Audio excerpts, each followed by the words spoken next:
I met somebody, or it's been 30 years since we've connected, and the first 4 months was just incredible. And I realized that I've been married twice, and had a relationship when I was 40 with somebody that I just connected with. I mean, we had some numerology and astrology. It was really fascinating how in alignment our relationship was. And I loved who I was in that relationship. I loved what I was about in that relationship. And it ended in somewhat betrayal. And I noticed that, my growth over the last 6 months, life has presented me with lots of opportunities to learn.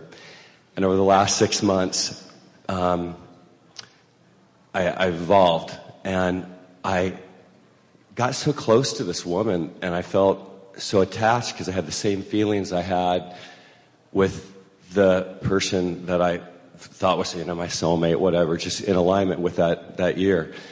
And it was so intense with everything going on in my life that I found myself one night just assuming, I heard you earlier, like I'm really grasping this, just assuming betrayal or assuming trust.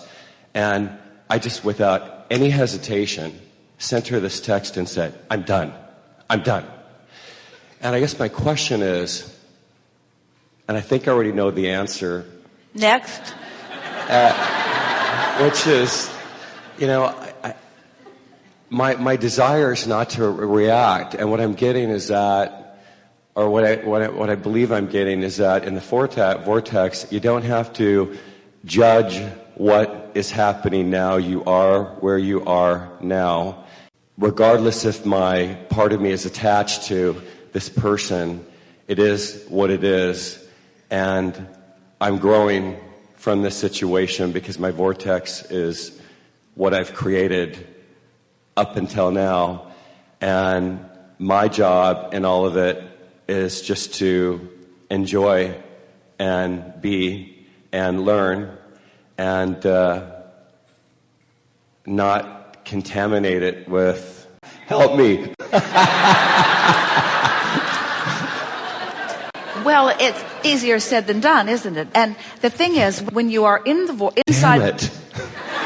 It is, and I don't like to hurt people. It's like, what happened? When you are inside the vortex, everything is so much clearer. And when you're outside the vortex, everything looks all convoluted and confused. And so you said something as you began visiting with us here that we want to reflect back to you because it was the most significant thing that you said.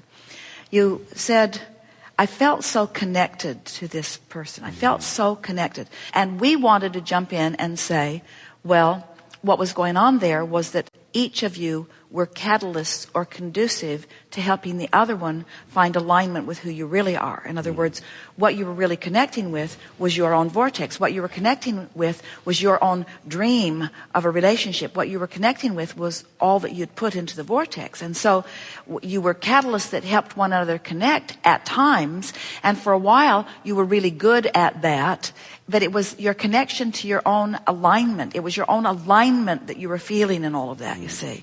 And the thing that makes it difficult to stay consistently in the vortex, even though you want to, is that if you forget that the reason that you feel the way you do about someone is because of your connection to your vortex, much more, so much more than it doesn't even count so much more. It's not about who they're being, it's about your relationship with your inner being. Now, that doesn't mean that someone doesn't uplift you to that or evoke that from you or influence that from you, because people who are tuned in, tapped in, turned on, make it easier for you to be tuned in, tapped in, turned on. We were talking about how when you're in the vortex and then it causes a manifestation, which causes you to be in the vortex, which causes a manifestation.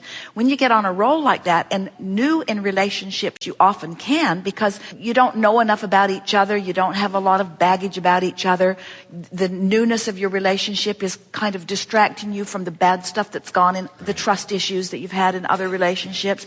And so even though it hasn't gone away, it's not so active. But after a while, while, when the newness is not something that is calling you so much, it's easy to slip back into those old patterns. So what we want to emphasize is that, and your words were perfect, I loved who I was when I was in that relationship. Think about what that means. I was more tuned into who I really am, and I loved that.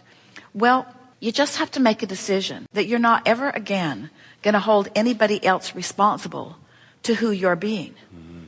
That your alignment with your vortex and with your inner being is not dependent upon the behavior of any other. And when you get that, then you're going to love who you are with whoever you are with.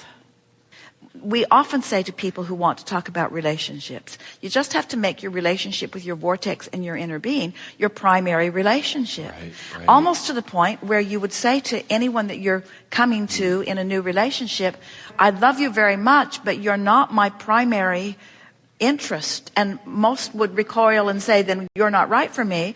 And then you would say, well, let me continue. I've discovered that the best I can be for you is someone who stays in complete alignment with who I really am, which means I can't make you more important than that alignment. Is that what pushes it away sometimes? When you were talking about, what I realized earlier is that, okay, to some degree, I pushed it away. When I look at, what I do with clients and what I do in the world, and I'm never attached to an outcome, and I'm magical. I'm just magical in all of that. When you say I'm not attached to an outcome, you mean I'm not worried about it not turning out right. Right.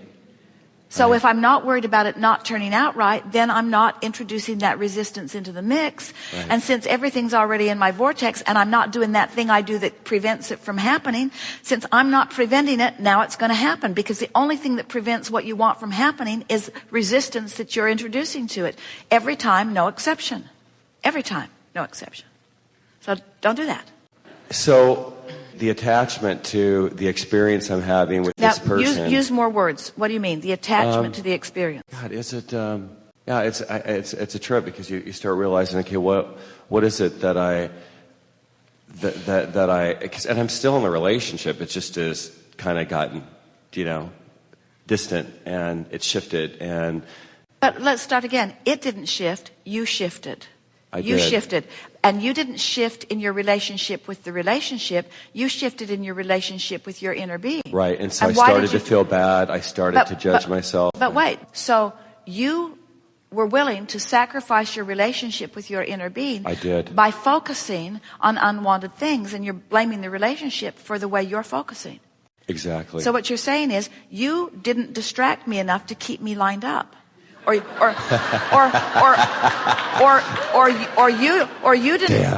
didn't behave in enough appropriate ways to keep me lined up. Right. And it's just miserable that I have to do the work.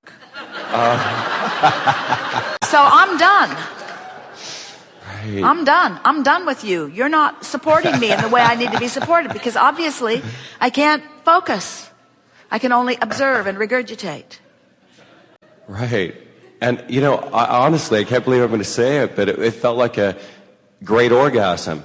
It was like, I'm done. And, I had like this relief, like I couldn't concentrate on anything else. So all of these things that that mattered. Here's the thing that's interesting. It always feels really good when you let go of resistance. But we think the thing that's a little misunderstood here is that you and a lot of other people think that in order to let go of the resistance, that you have to let go of the entire relationship. Right.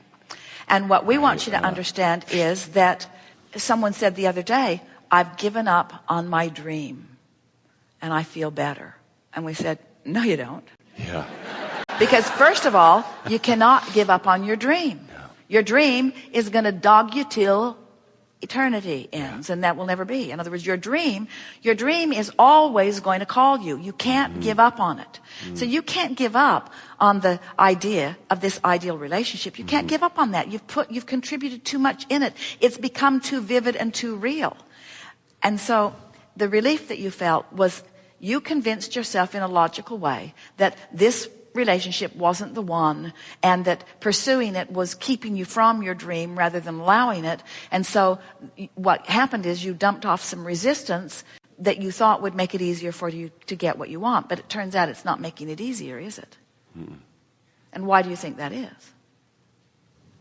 Why do you think that you've had a harder time since then? In other words, we're not trying to say to you that this is the person. We're just saying to you that this is the person who leads to the person who leads to the person who leads to the person that is the person. Or this is the person who leads to the person, or this is the person. In other words, we're not saying that it's not the person or that it is the person. We're just saying you can't get there from there as long as you think that that person has to be different in order to change the way you feel. Because that person doesn't have to be different, and if that person does have to be different, then you're in deep doo-doo. Because you're giving someone else the power over the way you feel. It's like you need to be smarter, or you need to be weller, or you need to be more of a lover. You need to be something different than you are, because I'm only an observer who is reflecting back emotionally what I'm observing. And what bums you out about that is that it's not who you are, because you are a creator, you see.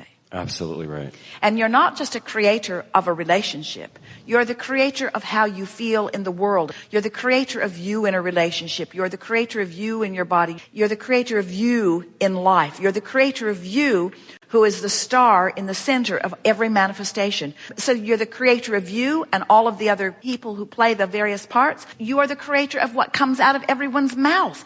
Isn't that interesting? You create what comes out of their mouth because you set the vibrational tone that evokes it. So when I look at that first relationship that I had in between my two marriages to Lynn, two Lynns, two separate Lynns, what I realized after a while is what I took away is I loved who I became in the process.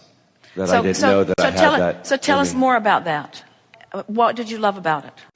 I loved my generosity. I loved my way of being. I loved my patience. I loved my creativity. All right, now of that. Now wait, because what you're saying is a little bit. I loved who I became, but you're approaching it from the feedback that you were getting from another person. Right. In other words, my generosity and how it was received. And are you following us just a little bit? I am. So we want you to see if you can find in this statement, and we're not trying to make it happen. We want you to see if you can find it. Would you say you loved how you felt? I loved how I felt. And I felt, so tell us how you felt. I felt beautiful. I felt giving, generous. But again, that's all reflected on what you were doing with another. Mm-hmm. In other words, when you say, I felt sure, I felt clear, I felt love, I felt happy. So stay with us just a minute. I felt happy, I feel sure, I feel well-being. That's feeling true alignment. But you're saying something a little different than that. Mm-hmm. You're saying, I like who I became as was reflected back to me through the eyes of another. Mm-hmm. That's different. It is. That's different. And it has a lot to do with that other person's connection. In other words, Melissa, who is seeing the world through the eyes of Source, is beholding you as her object of attention and making you feel good. And now you need somebody else to get tuned in, tapped in, turned on, and hold you as their object of attention and behold you through the eyes of Source so that you can feel good. But we're saying that's her work, not your work. In other words, that was work she was doing, not work that you were doing. Are you hearing us? You know what? I can't believe I'm lost. I feel like I should grasp this, and the only commonality I have is because you'd made up your mind about something, and it's such a slight adjustment for you to make, and that's why we're hitting it head on with you. Yeah. Because almost everybody in the world who is having a relationship is having a feeling response to the relationship. Yes. So, for example, if you're with someone who is kind, you feel like you're in a good relationship. If you're with someone who's funny, you feel like you're in a good relationship. If you're with someone who really appreciates your positive aspects, you feel like you're in a good relationship. If you are with someone who brings out the best of you, you feel like you're in a good relationship. But we just want to say, in the midst of all of that, it's somebody else doing more of the work. Because they're holding you as their object of attention from inside the vortex, and that's why it feels so good to you.